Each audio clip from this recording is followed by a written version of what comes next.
Yeah, honorable members, honorable Mwango, are you ready? Are you ready, honorable Mwango? Yes, Honorable Chair. Yeah, no, General Sibiya has sat down and we can resume the proceedings, and the speaker who immediately takes the platform is Honorable Mwango. Good afternoon, Honorable Chairperson. Good afternoon, colleagues. And good afternoon, General Sibiya. Good afternoon. When I looked at your evidence in chief, you are telling us about your illustrious career in the police service, having joined the service in 1989, and the roles and responsibilities that you actually have been able to play up to a point when you were actually promoted to Major General in 2010.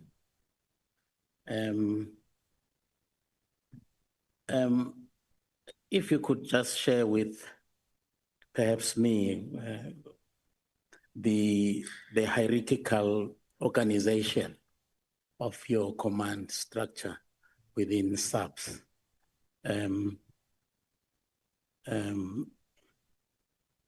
Where does the source of authority actually reside in the South African police hierarchical order?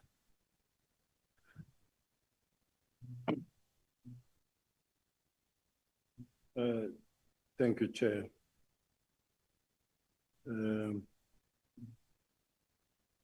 I've got the structure of the South African Police Service here.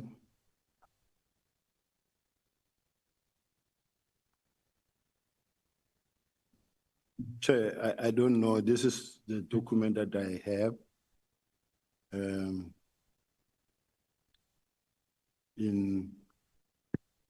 But let me put it this way. I'm the Deputy National Commissioner. I report to the National Commissioner. The structure goes as follows. It is the National Commissioner, followed by the Deputy National Commissioners, 3 of them.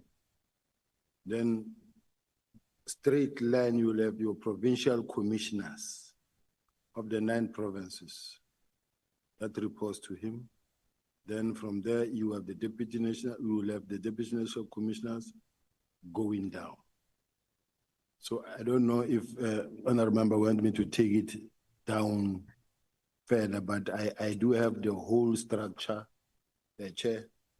I do have the whole structure here that shows, and this is the latest structure that was approved by the National Commissioner on the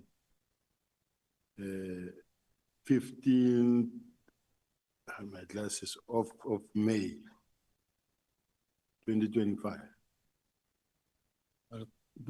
Thank you. I think I will ask for a copy of that, and just to familiarize myself with that arrangement. In fact, I'm asking that question because I just want to understand how instructions are actually, how instructions are being made. Can instructions actually come from the bottom up, or top down, or sideways? I just want to understand that. In the police, it comes from top down. Thank you. What is the difference between the seniority in rank and seniority in service? Is there any difference in that? the seniority. There is a difference. There's only one thing, seniority in rank. Seniority in rank. Okay. Is it correct, therefore, to say that if the seniority is on the rank, what happens then if you are a group of lieutenant generals? So how is your seniority demarcated in such situations? The highest, the first one to be promoted as the lieutenant general is the senior. Okay. Lieutenant General Sibiya was promoted in 2010. And Lieutenant General Mkhwanazi was acting commissioner in 2011. General Sibiya was Major General until 2023. In that situation, where is your seniority, situation actually? How is it actually structured in that situation? If I was promoted as a lieutenant general and it ended there, he would have been a senior to me. But if I'm promoted as the lieutenant general, then appointed as the deputy national commissioner, that puts me or places me in a senior position.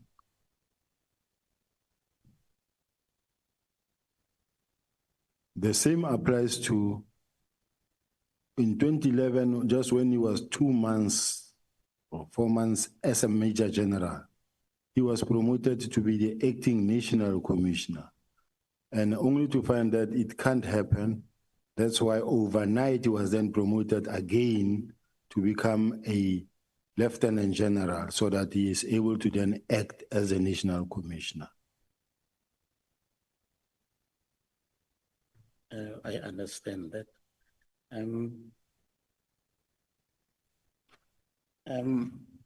What then do you understand, Lieutenant General Sibiya, to be the role and responsibilities of the Minister of Police versus that of the National Commissioner?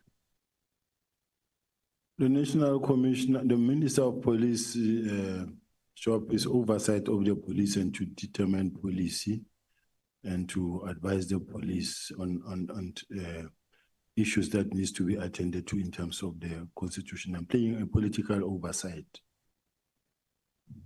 And the National Commissioner is the one responsible for the South African Police Service now, who runs the operations, who manages the crime in South Africa, manage the resources of the police in the Republic, and determine all the operational needs of the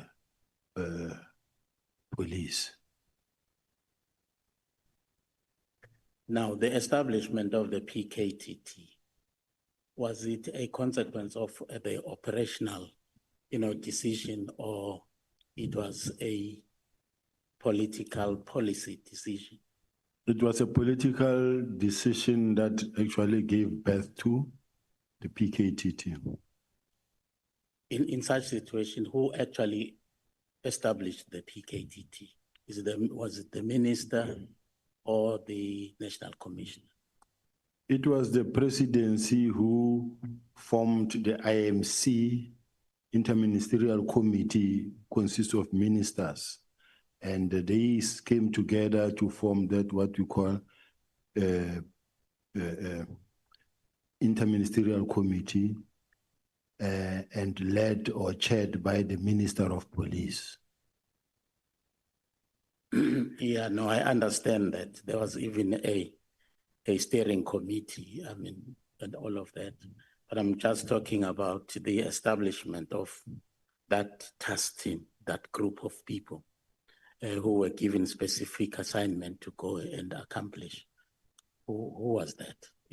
Was it the minister or was it the National Commissioner? It will mainly be both.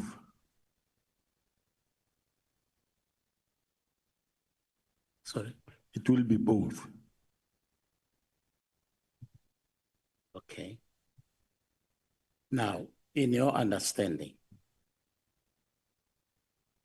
of the roles of these two people or two authorities in the Department of Police, would you then say that the minister's directive to dissolve and disband the PKTT was lawful and within the scope of the minister's authority in terms of the applicable legislation that governs your operations as the police?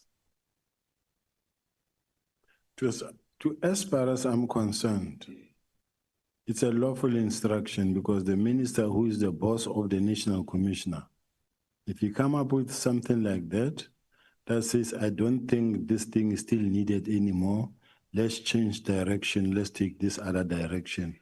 It happened before many times, even Minister Teller's time, it happened before many times. So it happens. And there's nothing wrong actually in what is happening, in a sense that it is usual.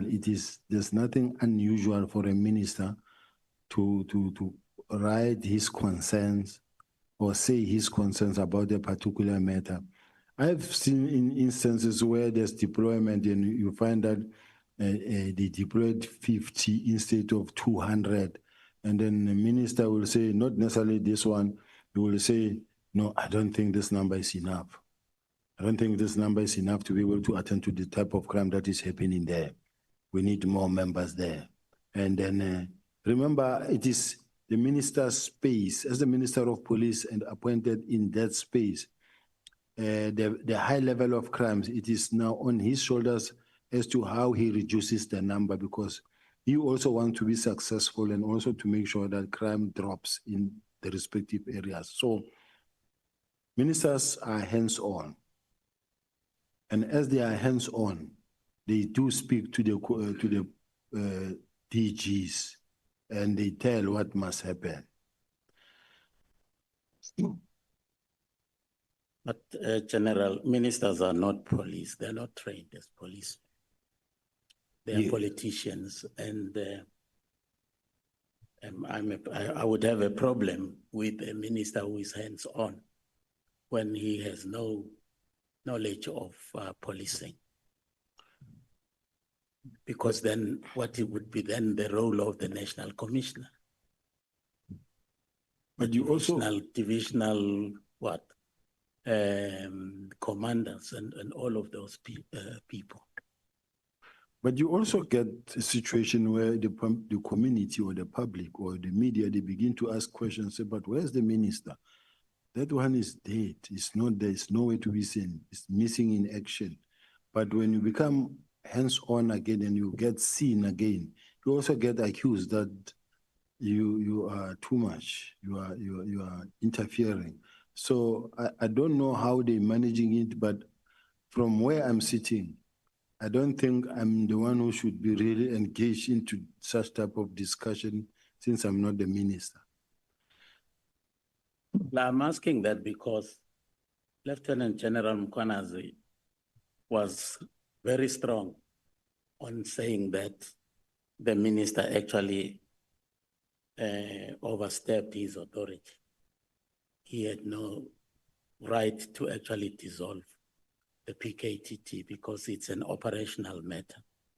And the National Commissioner also strongly believes that the minister actually overstepped the mark of his authority to dissolve the PKTT because he is the one who actually established that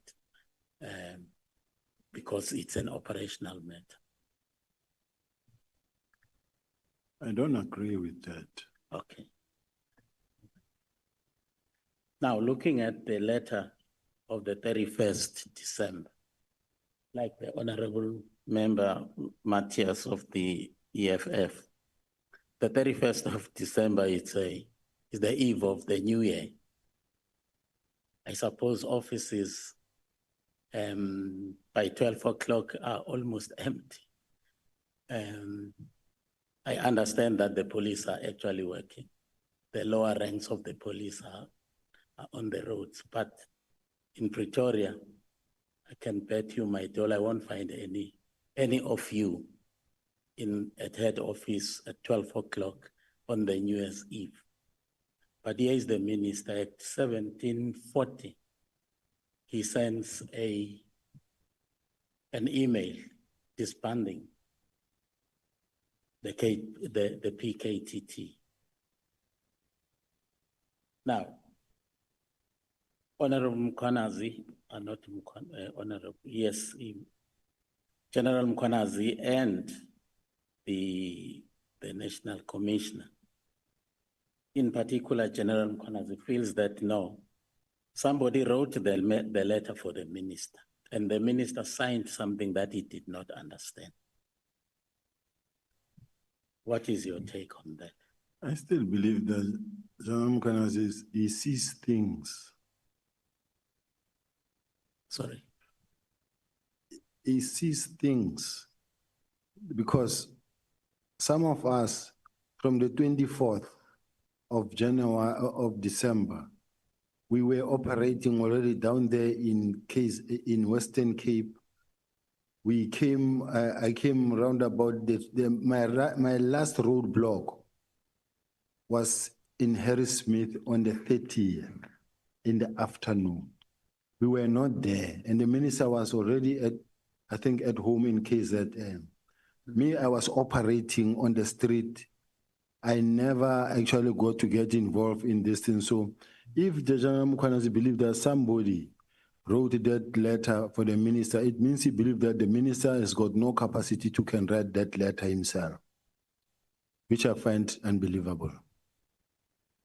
True, I also found it unbelievable when I first heard it, because I know Honorable Minister Mkhunu.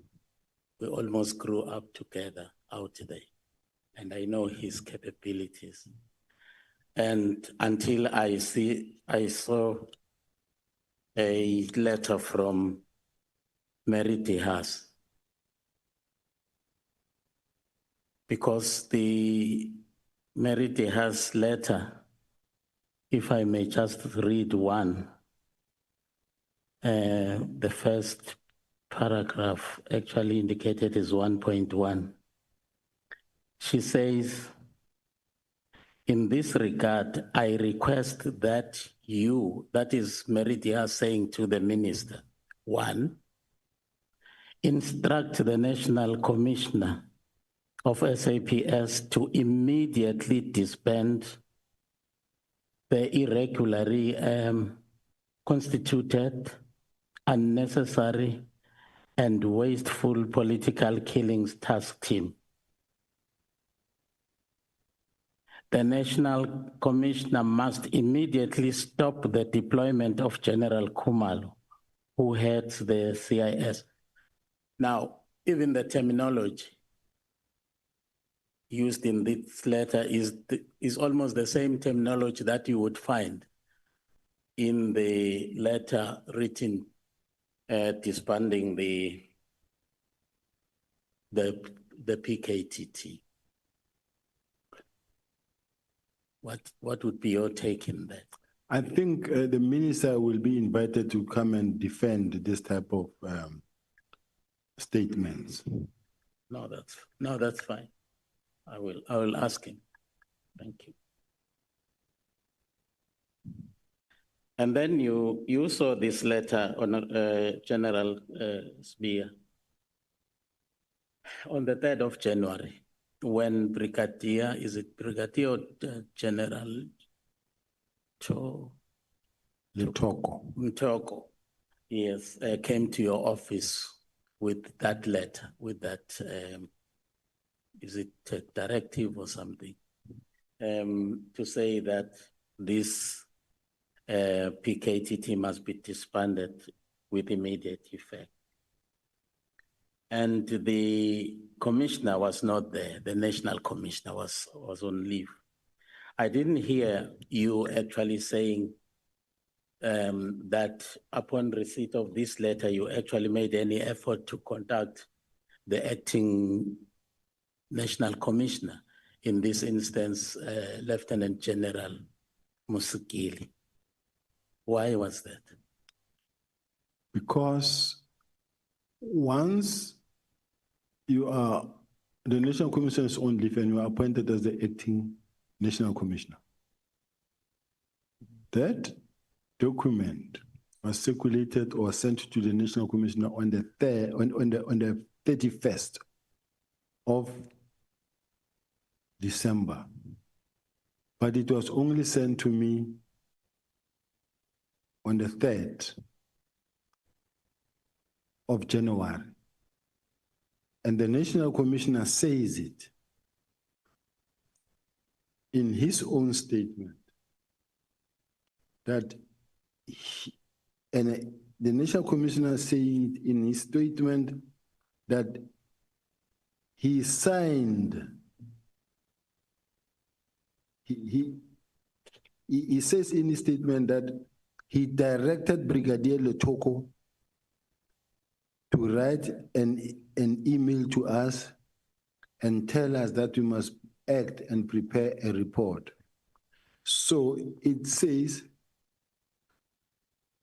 I'm looking for that letter where the National Commissioner himself said, I directed Brigadier Letoko to write this letter to the Deputy National Commissioners to prepare reports. So which means the National Commissioner already places himself in action, in his own words, in his own statement that I read earlier.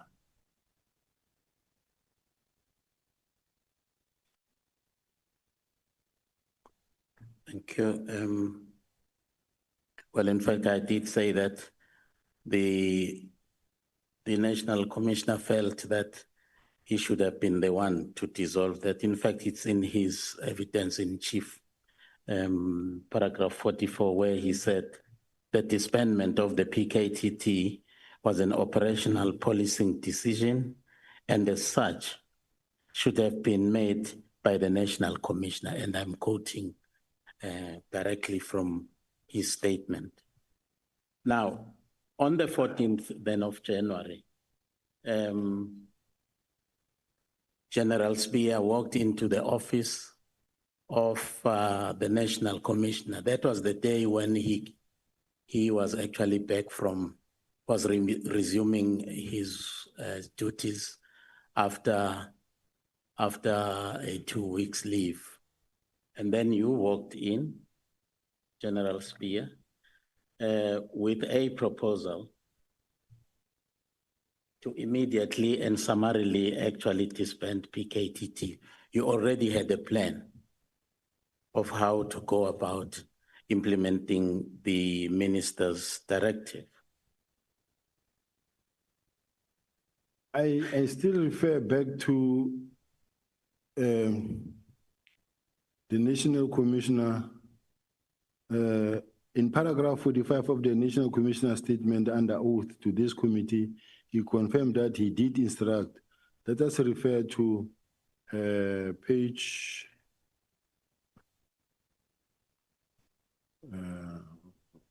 which one is the page called? Please turn over. I'm looking for the statement, Chair, that I read earlier, where the National Commissioner said he did instruct Brigadier Letoko to write that statement. Had he not done so, he would have been accused of insubordination.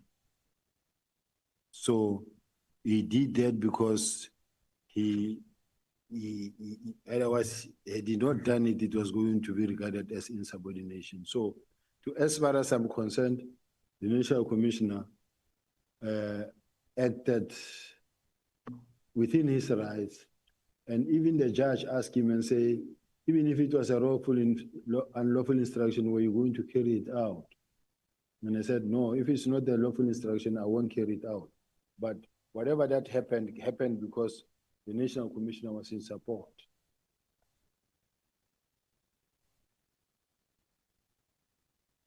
And on the 15th again, 15th of January 2025, General Sibiya visited my office, and that is the National Commissioner saying this, and found me with Major General Sibola.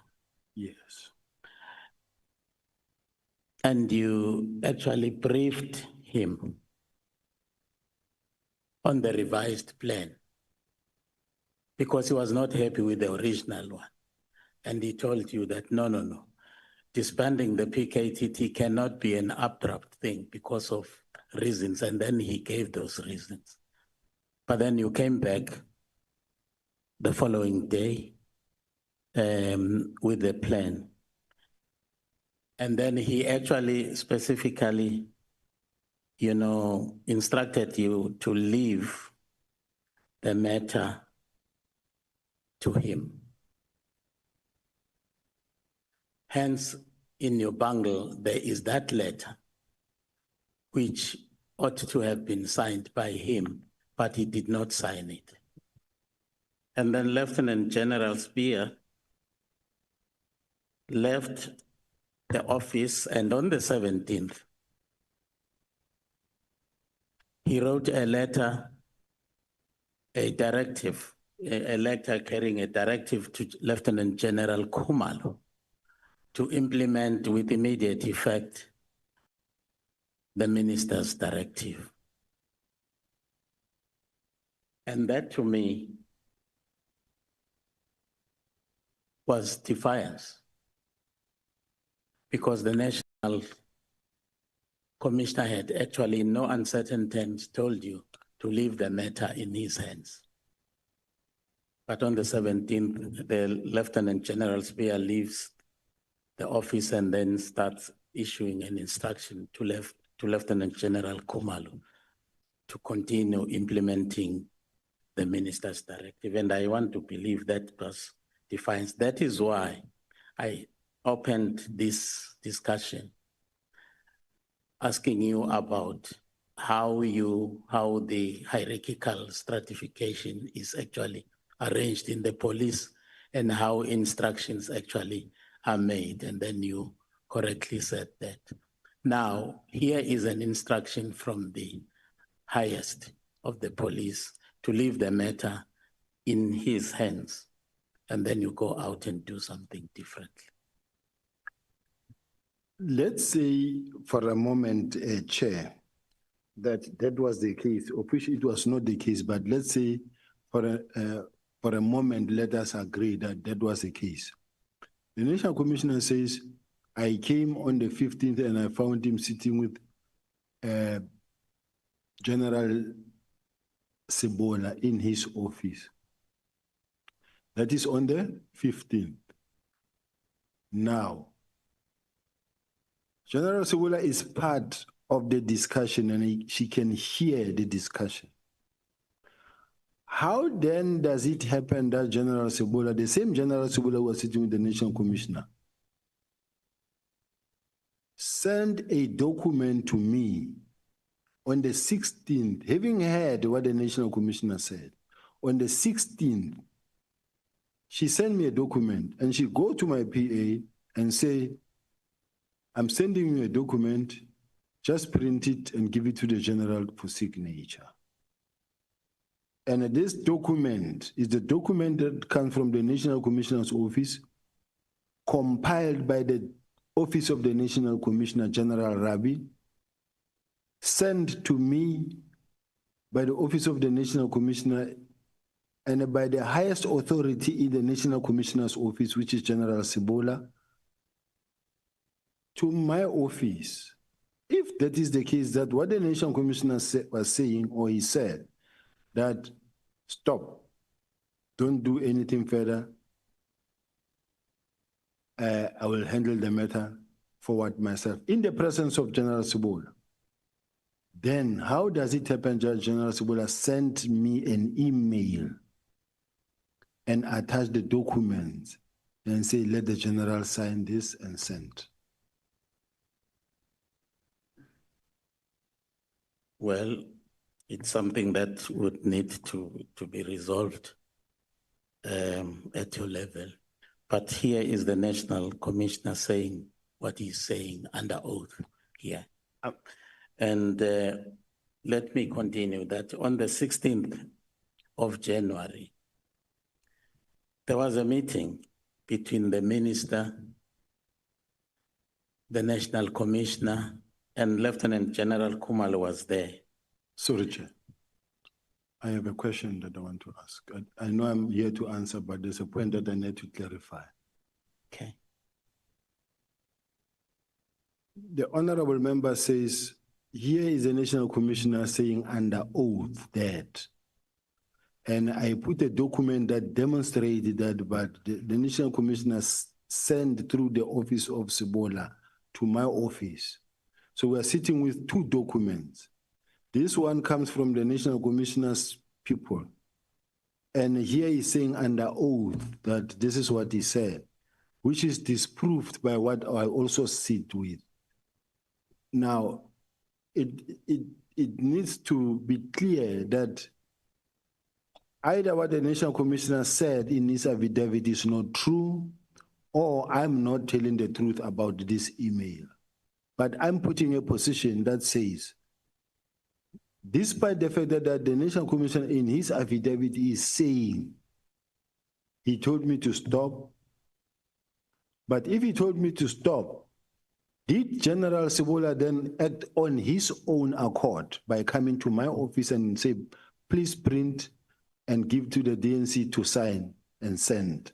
So it's a problem there because it shows that either myself or the National Commissioner, one of us is not being truthful. Thank you very much, Chair. Well, thank you. I was on this meeting on the 16th of January, 2025, between the National Commissioner and the Minister. In attendance was also Lieutenant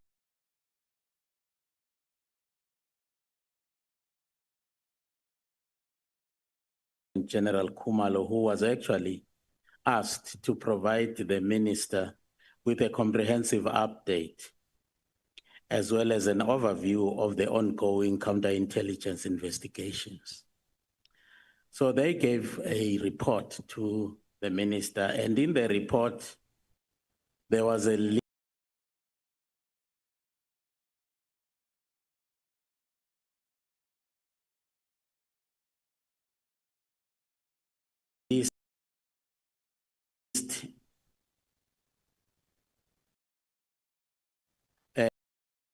of people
personalities associated and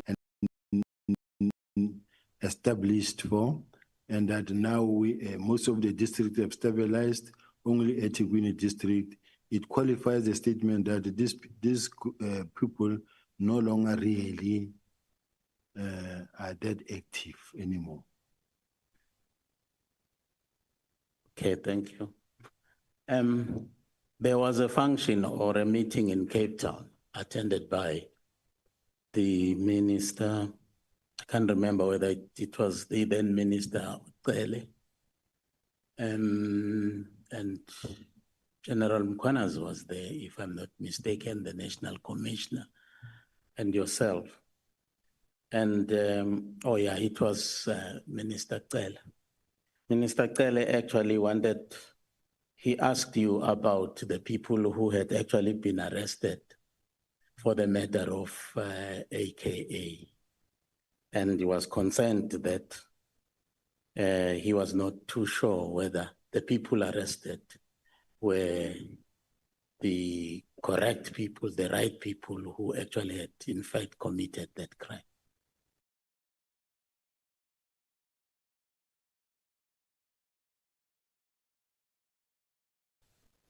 He was not too sure whether the people arrested were the correct people, the right people who actually had in fact committed that crime. And then he wanted a briefing in that effect. And then you quickly actually, embarked on organizing that briefing. You found someone in the province of KwaZulu-Natal police headquarters. And I believe it was General Mkopo's